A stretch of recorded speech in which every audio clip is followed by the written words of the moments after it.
ప్రభువైన యేసుక్రీస్తు నామమున మీకు మా శుభాకాంక్షలు.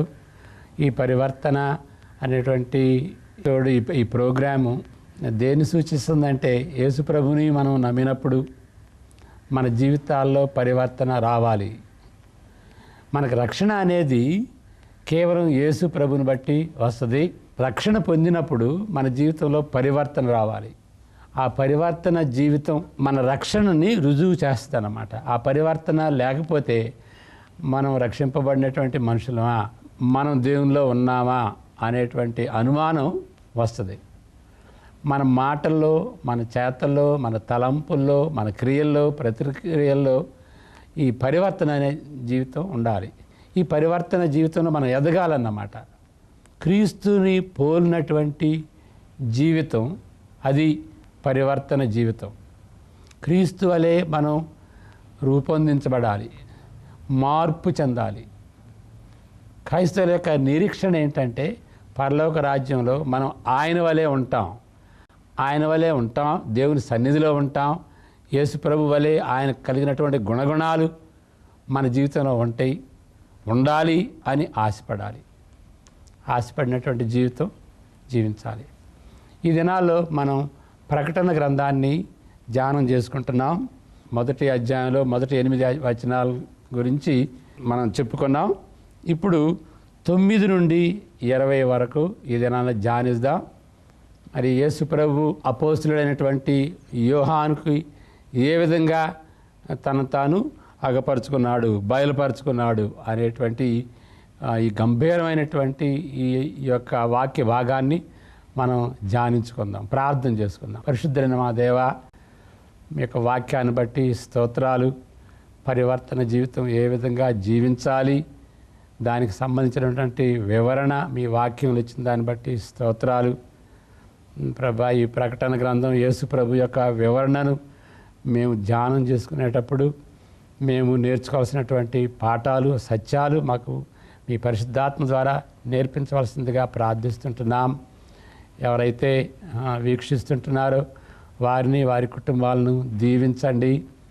మీరు వారికి తోడుగా ఉండి, చేదోడు వాదోడుగా ఉండి, వారిని మీరు బలపరిచి, వారి అక్రతలు తీర్చడమే కాకుండా మరి వారి అక్రతల ద్వారా, వారి ఒత్తిడి ద్వారా, వారి సమస్యల ద్వారా మీ నామానికి మహిమ ఘనత తెచ్చుకొని వారిని దీవించమని యేసు ప్రభు పేరట ప్రార్థిస్తుంటున్నాం తండ్రి. 9వ వచనం నుండి చదువుతాను. మీ సహోదరుడును యేసును బట్టి కలుగు శ్రమలలోను, రాజ్యములోను, సహనములోను పాలివాడనైన యోహాను నేను దేవుని వాక్యము నిమిత్తము, యేసును గూర్చిన సాక్ష్యము నిమిత్తము పద్మాసు దీపమున పరవాసినైతిని. ఈ ప్రకటన గ్రంథం రాస్తున్నటువంటి అపోస్తులుడైనటువంటి యోహాను అందరికంటే చివరగా మరణించాడన్నమాట. ఆయన చాలా హింసల గుండా వెళ్ళారు. ఆయన్ని ఈ రోమా సామ్రాజ్యం వెలివేసింది. పద్మాసులో, ఆ దీవుల్లో అక్కడ మరి క్వేరీని అంటే రాళ్ళను పగలగొట్టేటువంటి ఆ పనిలో పెట్టినట్టుగా, ఆ విధంగా ఆయన ముసలి వయసులో కూడాను ఆయన్ని హింసించినట్టుగా మనం చరిత్రలో కూడా మనం చూస్తాం. ఇప్పుడు ఆయన మరి ఒక గొప్ప నాయకుడైనంత మాత్రాన ఆయన శ్రమల్లో వెళ్ళలేదు అని అనటానికి వీల్లేదు. నాయకులే, క్రైస్తవ నాయకులే, అపోస్తులు, ప్రవక్తలు, వాళ్ళందరూ కూడాను వారి యొక్క భక్తిని బట్టి, వారి పరిచర్యను బట్టి శ్రమపడ్డట్టుగా మనం చూస్తాం.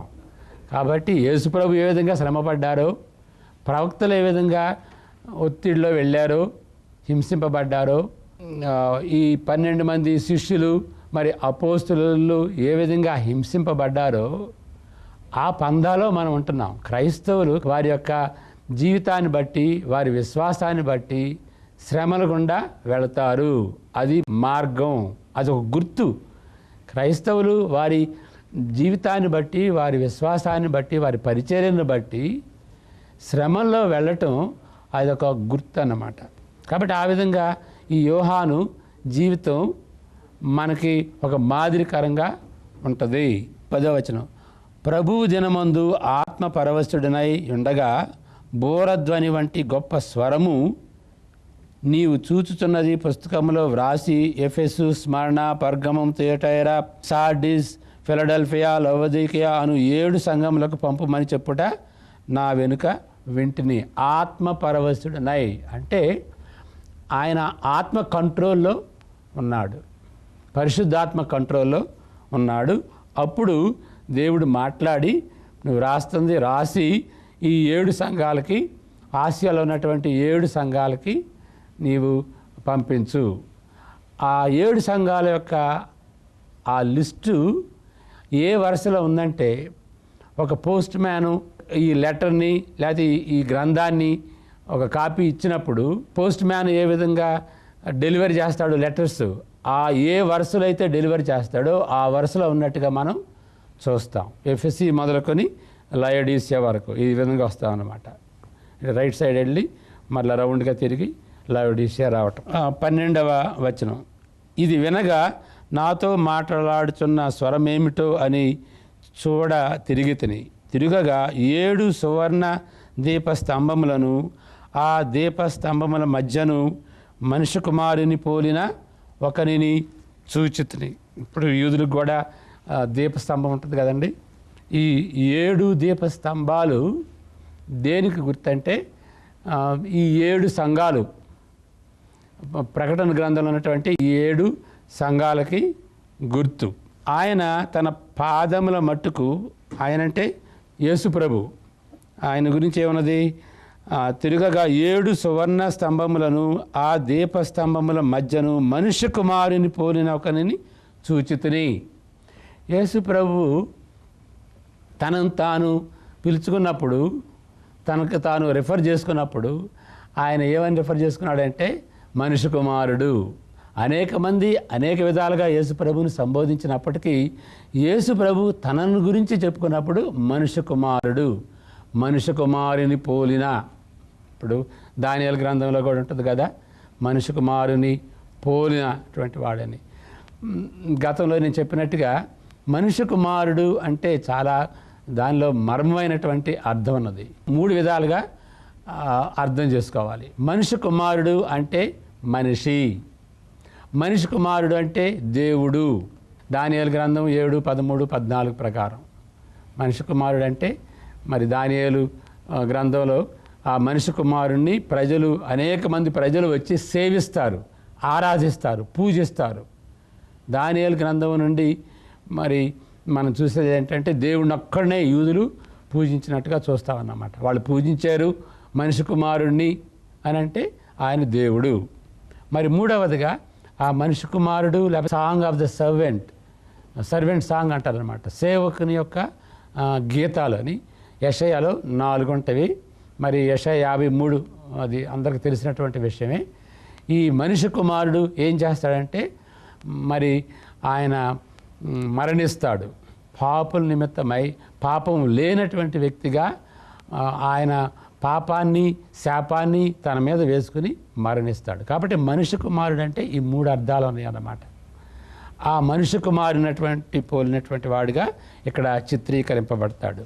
ఆయన మనిషి, ఆయన దేవుడు, ఆయన చేసినటువంటి ఆ యొక్క త్యాగం, ఆ శిలువలో ఆయన ఏ విధంగా శిలువలో మరణించాడో, ఆ యొక్క మరణాన్ని బట్టి ఏ విధంగా పాప విమోచన, రక్షణ తీసుకొని వచ్చాడో ఆ 3 అర్థాలు కలిగినటువంటి మాటగా భావించాలి. ఆయన తన పాదముల మట్టునకు దిగుచున్న వస్త్రమును ధరించుకొని రొమ్మునకు బంగారు దట్టి కట్టుకొని ఉండెను. ఇక్కడ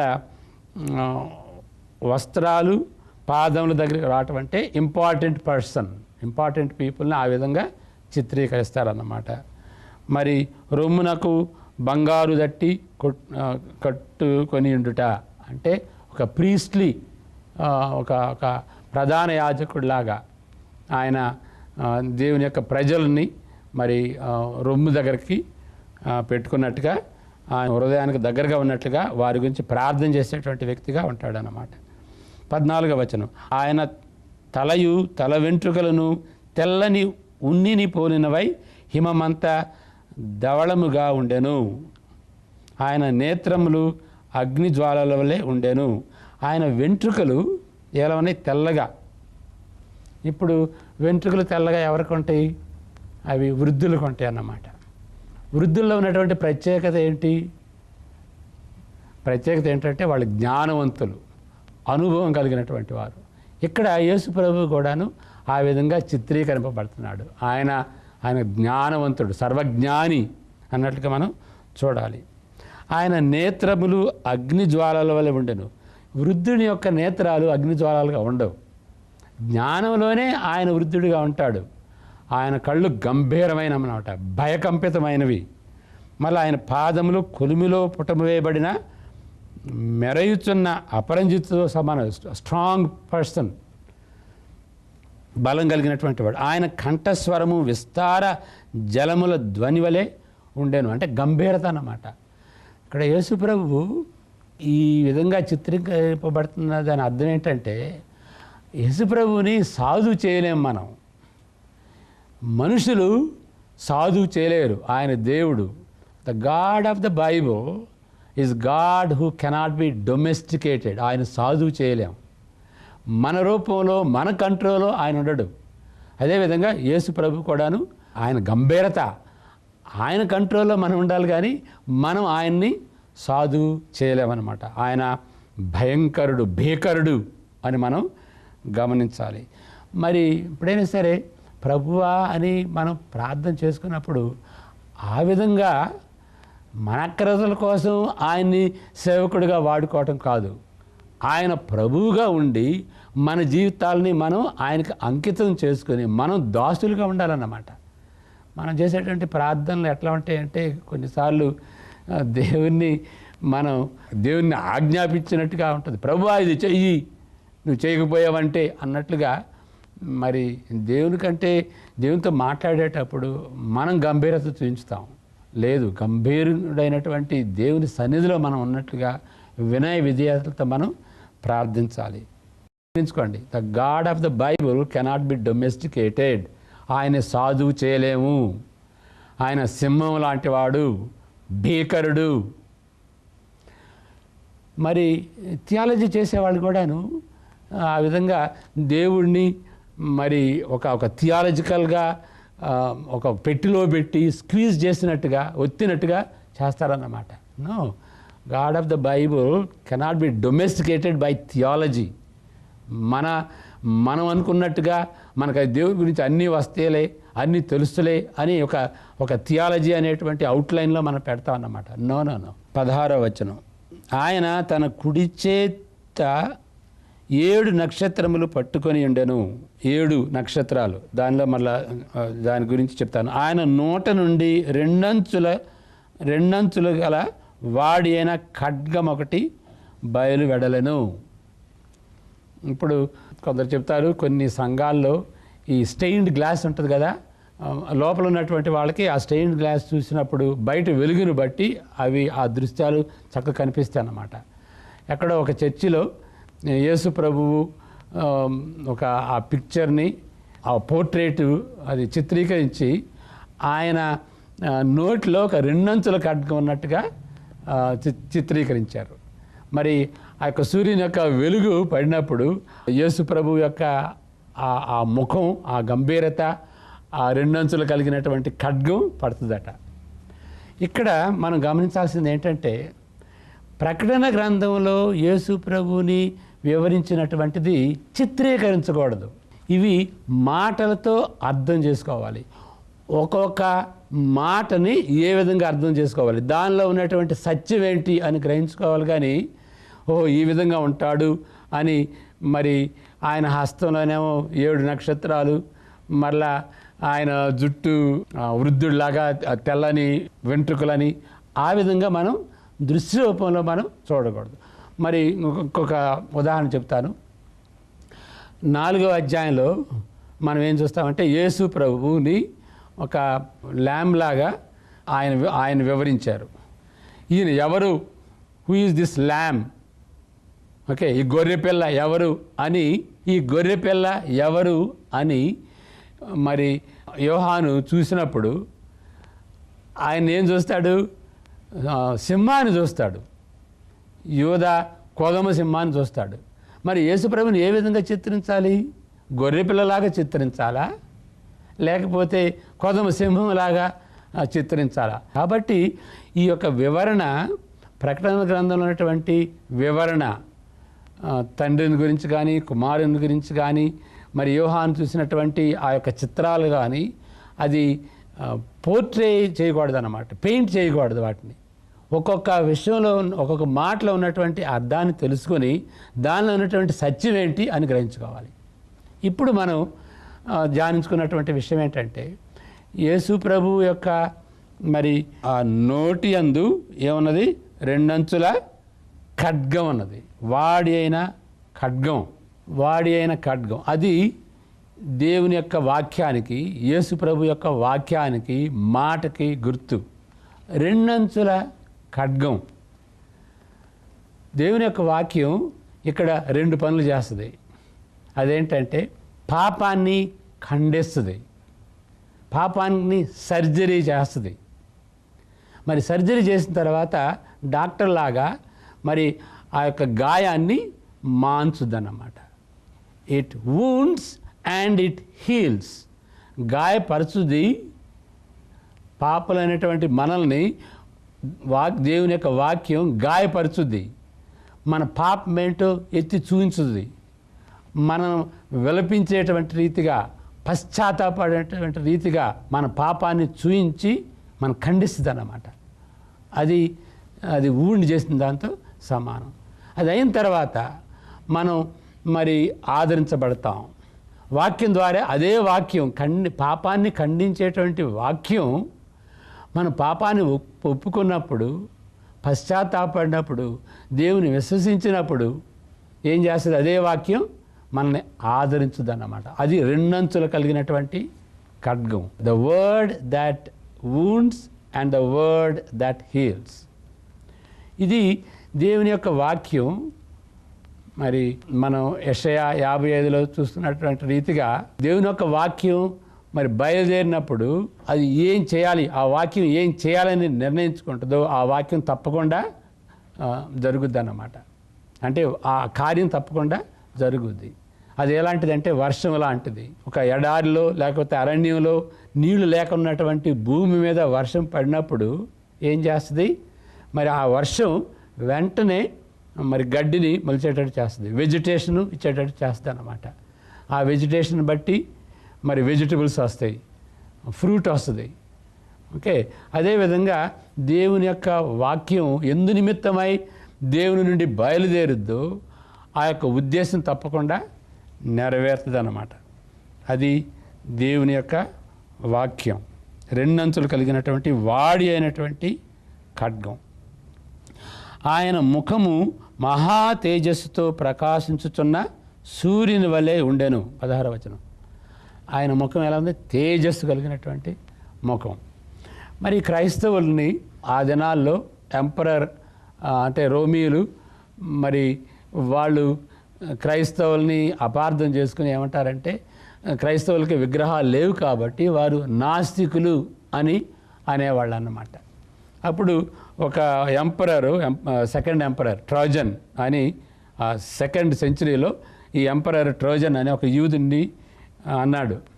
మరి యూదులు కూడాను విగ్రహాలను ఆరాధించరు కదా, నాస్తికుల్లాగా ఎంచుకుని ఆ ఎంపరర్ ఏమన్నాడంటే యూదునితో, దేవుడు లేడయ్యా, దేవుడుంటే చూయించు అని ఆయన్ని ఛాలెంజ్ చేస్తే ఆ యూదుడు ఏమన్నాడంటే, ఏమండి నేను ఒక విషయం అడుగుతాను, మీరు అది చేస్తే నా దేవుడిని చూపించుతాను అని అన్నాడు.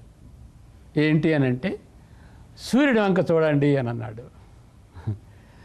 సూర్యుడి వంక నువ్వు చూడలేకపోతే సూర్యుని చేసినటువంటి దేవుడిని నువ్వు ఏ విధంగా చూడగలవు? ఆయన అంత తేజోమయుడు. మరి యెషయా 6లో కూడాను దేవుడు తన సింహాసనం మీద కూర్చున్నప్పుడు దూతలు, పాపం లేనటువంటి దూతలు, ఓకే, అవి కూడా దేవుని సన్నిధిలో, దేవుని తేజస్సులో దాని ముఖాన్ని కప్పుకున్నాయి, బాడీని కూడా కప్పుకున్నాయి. ఆయన యొక్క పరిశుద్ధత అంతా తేజోమయమైనటువంటి రీతిగా ఉన్నట్లుగా మనం గమనించాలి. 17వ వచనంలో మరి యెషయా 6వ అధ్యాయంలో ఏ విధంగా ఆయన చనిపోయిన వాళ్ళే ఆయన పాదాల మీద పడ్డాడో అదేవిధంగా యోహాను కూడాను చచ్చిన వాని వలె ఆయన పాదముల యొద్ద పడితిని అంటాడు.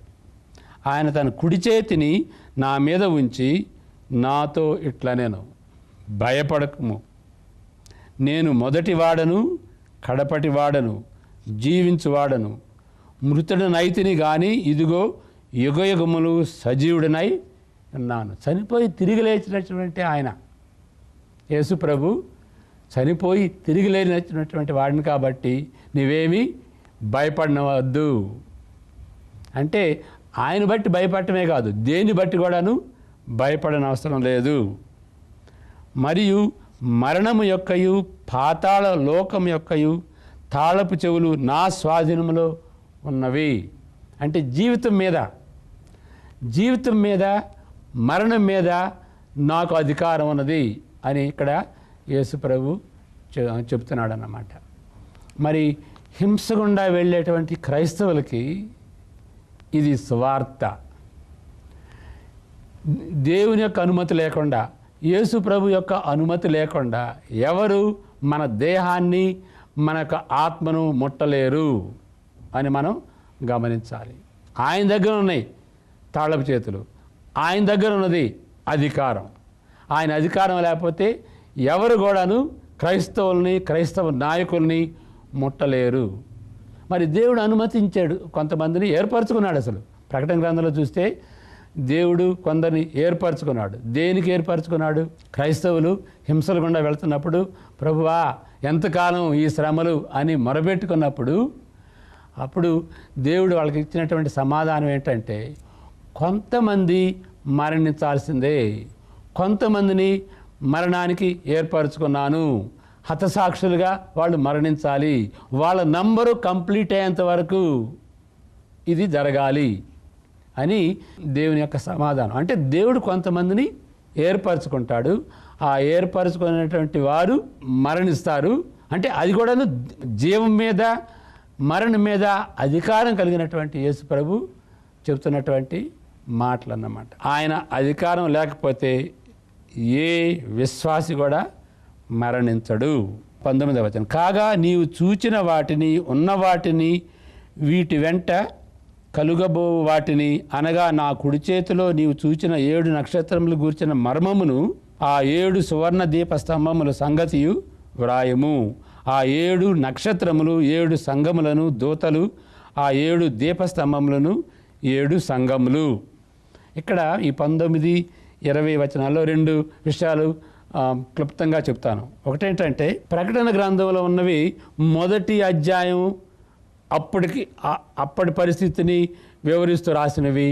2, 3 అధ్యాయాలు ఈ ప్రస్తుత కాలంలో ఉన్నటువంటి సంఘ చరిత్రని గురించి దృష్టిలో పెట్టుకుని రాసినవి. మరి 4వ అధ్యాయం నుండి 22 అవి భవిష్యత్ కాలంలో జరగబోయేటువంటి, అంటే మనకు భవిష్యత్ కాలంలో జరగబోయేటువంటి విషయాలు, రెండో రాకడ సమయంలో జరగబోయేటువంటి విషయాల గురించి రాసినాయి అని. 19వ వచనం అది ప్రోగ్రాం లాగా, ప్రకటన గ్రంథానికి ఒక ప్రోగ్రాం లాగా ఉన్నట్లుగా వివరిస్తారు. కానీ అది కాదు. ఆయన ఇక్కడ చెప్తుంది ఏంటంటే, ఇక్కడ రాబోవు వాటిని అంటే అర్థం ఏంటంటే ఇక ఆయన చూయించబోతున్నాడు. రానున్నటువంటి దినాల్లో ఇంకా ఆయన చూయించబోతున్నాడు. రానున్నటువంటి వాటిని మరి దృశ్య రూపంలో ఆయన చూయించబోతున్నాడు. ఇంకా రెండో విషయం మనం గమనించాల్సింది ఏంటంటే, ఇక్కడ 7 నక్షత్రములు 7 సంఘములకు దూతలు. మనం గమనించాల్సింది ఏంటంటే, భూమి మీద జరుగుతున్నటువంటి దానికి కౌంటర్ పార్ట్గా పరలోక రాజ్యంలో 7 దూతలు, ఒక్కొక్క సంఘానికి ఒక దూత. మనం భూమి మీద జరిగే చూడటమే కాదు, పరలోక రాజ్యంలో spiritual beings are there, spiritual warfare. Okay, కాబట్టి మన నిమిత్తమై మరి పరలోక రాజ్యంలో కూడాను స్పిరిచువల్ వరల్డ్లో కూడాను ఆ వార్ఫేర్ జరుగుతున్నట్టుగా చూడాలి. మన యొక్క యుద్ధం, మన యొక్క పరిస్థితి మనం చూసేది కాదు, స్పిరిచువల్ వార్ఫేర్ జరుగుతున్నట్టుగా మరి దుష్టశక్తులు మరి దేవుని యొక్క శక్తులు పోరాటంలో ఉన్నటువంటి రీతిగా మనం గమనించాలన్నమాట. కాబట్టి మన మట్టుకే జీవించేది కాదు, గాడ్ ఈజ్ దేర్, దేవుని యొక్క శక్తి ఉన్నది, దేవుని దూతలు ఉన్నారు, ఆయన పంపిస్తాడు అంటే దూతలను మనం ఆరాధించకూడదు మరలా. కానీ దేవుని యొక్క శక్తి దూతల ద్వారా మనం వచ్చి మనం కాపాడుతున్నట్టుగా గమనించాలి. ప్రార్థన చేసుకుందాం. పరిశుద్ధుడైనటువంటి మా దేవ, యేసు ప్రభు పేరట మీ సన్నిధికి వస్తుంటున్నాం. మరి మమ్మల్ని కాపాడతారని, మీరు మీ యొక్క ప్లాన్లో లేనటువంటిది ఎవరు ఏ రీతిగా మమ్మల్ని నష్టపెట్టరు, మమ్మల్ని ఎవరు తాకరు అనేటువంటి ఆదరించేటువంటి మాటలను బట్టి మీకు వందనాలు చెల్లించుకుంటూ, మరి నమ్మకంగా జీవించడానికి మీ కృప మాపై ఉంచమని వేడుకుంటూ యేసు ప్రభు పేరట ప్రార్థిస్తుంటున్నాం తండ్రి. Praise the Lord. God bless you.